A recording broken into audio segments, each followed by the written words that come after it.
ગણપતિ બાપાનો અમે વિસર્જન કરવા આવ્યા છીએ.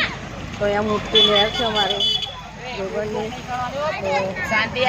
જોગણ નહેર પાસે આવ્યા છે. જો મિત્રો અહીંયા નહેર છે ને અહીંયા વિસર્જન કરવા આવ્યા છે ગણપતિ બાપાના. આજે 11 દિવસ પૂરા થઈ ગયા અને ચાલો બાપાને સારી રીતે આપણે વિદાય આપીએ. જો અમારા ગણપતિ બાપા આવી ગયા છે. ગણપતિ બાપાના વિસર્જનની તૈયારી કરી રહ્યા છે આરતી કરીને. એ જોઈ લો આ નહેર છે જુઓ. અહીંયા વિસર્જન કરવા આવ્યા છે નહેરમાં. નાના છોકરાઓ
આમ નાખને અંદર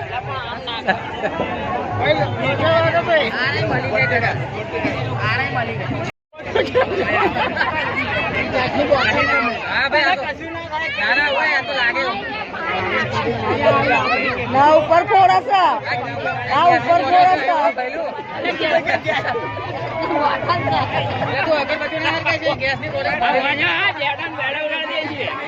શું કરે છે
જો ગુલાલ ગુલાલ વાળા થયા. આ તો નહેરમાં નયા પડીને બાપા. હા એ તો ખરા. ચાલો મિત્રો ઘરે જઈએ. 3:18 થઈ અને અમે ગણપતિ વિસર્જન કરીને આવ્યા મિત્રો. જો બહુ મજા આવી ને. અને આ જો નયા છે કે નહેરમાં એટલું નયા નહીં. આ મારી હાલત તો જો ગુલાલ ગુલાલ ગુલાલ.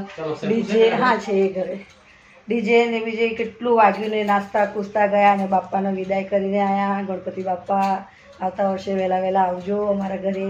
10 દિવસ ખૂબ મજા કરી, બહુ મજા આવી. ગણપતિ બાપા મોર્યા, મંગલ મૂર્તિ મોર્યા, પુરુષા શીલો કર્યા.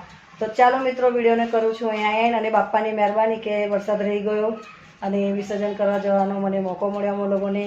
તો અમે સૌ પરિવાર ગયા હે ને કાનુડા. મારા કાનુડાને લઈ ગઈ હતી. જો મારો દીકરો વિસર્જન કરવા ગયા હતા બાપાના, નહીં કાના? તો ચાલો મિત્રો હવે જોઉં છું અને પાણી આવશે એટલે નહીંશું ધોઈશું મસ્ત મજાના. બધું ગુલાલ ગુલાલ છે. તો મળે નવા બ્લોગમાં. અને વિડીયો કેવી લાગી તે જરૂરથી લાઈક શેર કરજો. તો જય શ્રી કૃષ્ણ, રાધે રાધે, જય દ્વારકાધીશ, હર હર મહાદેવ ને ગણપતિ બાપ્પા મોર્યા.